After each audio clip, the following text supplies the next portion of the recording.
নবী রাহমাতুল্লিল আলামিন বলছেন, বান্দা যখন সিজদায় যায় কপালটা তার মাটিতে লাগে না, রহমানের দরবারে গিয়ে লাগে। আফসোস আমাদের জন্য সেই সিজদাকে না বুঝার কারণে।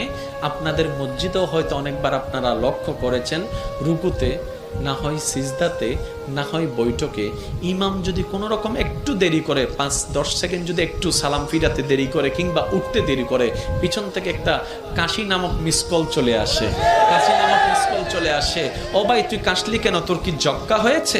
বলে যে না, ঠান্ডা লেগেছে। না তো কাশলি কেন? বলে যে হুজুরকে একটু সিগন্যাল দিলাম। কিসের সিগন্যাল? বলে যে আমার 3 তাসবিহ শেষ হয়েছে। হুজুর আপনারটা শেষ হলে আপনি এবার তুলতে পারেন, আপনি এবার মাথাটা তুলতে পারেন, আপনি এবার মাথাটা তুলতে পারেন। হুজুর আমার তাশাহুদ শেষ হয়েছে, দরুদ শেষ হয়েছে, আপনার শেষ হলে আপনি এবার সালামটা ফিরাতে পারেন। কিরে ভাই, নামাজ তো মওলার সামনে দাঁড়ানোর একটা সুবর্ণ সুযোগের নাম, নামাজ তো গুনাহ মাফের একটা জারিয়ার নাম, নামাজ তো রবের রহমত পাওয়ার একটা জারিয়ার নাম।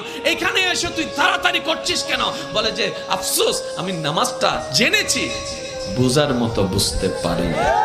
জেনেছে তারা শুধু সপ্তাহে জুমার দিন যায়, আজকে যেমন গিয়েছে 2 রাকাতের জন্য। আর যারা নামাজ বুঝতে পেরেছে তারা তো 5 ওয়াক্ত পড়ে পড়ে হাজার ব্যস্ততার মধ্যে রাতের ঘুমটাকে হারাম করে গভীর রাতে তাহাজ্জুদ নামাজে দাঁড়াইয়া যায়। কাউকে টেনে মসজিদে আনা যায় না। ওরা হচ্ছে জান্নেওয়ালা, আমার মতো আপনার মতো।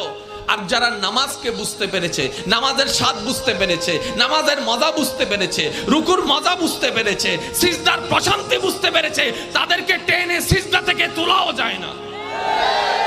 সেজন্য এখন আপনারাই সিদ্ধান্ত নেন, কি জানার তলে থেকে ঝগড়া করবেন নাকি বুঝার তলে থেকে মওলার সাথে প্রেম করবেন। আপনাদের ব্যাপার, এটা আপনাদের ব্যাপার, আপনাদের ব্যাপার, যার যার ব্যাপার। সব একটা কথা বলি, আল্লাহ আমাদেরকে দুনিয়াতে যতটুকু বিশা দান করেছেন অর্ধেক হায়াত শেষ, বাকি আছে আমাদের অল্প একটু। ভাইয়া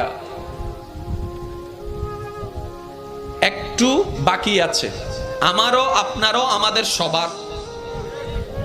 মরার সময় অন্তত এমন কিছু রেখে যেন না যেন এলাকার মানুষ আপনার মৃত্যুর সংবাদটা শুনে আলহামদুলিল্লাহ বলে। এমন কিছু রেখে যেন না যেন আপনার ছেলেরা, আপনার নাতিরা আপনার নাম শুনলে যেন লানত দেয়। এটা জীবন নয়, এটা জীবন নয়, এটা জীবন নয়। এমন একটা জীবন বানান যেন আপনার মৃত্যুর সংবাদটা শুধু আপনার পরিবারের মুখে চোখের মধ্যে মলিনতা আর অশ্রু আনবে না, শুধু আপনার আশেপাশে পরিচিতরা পর্যন্ত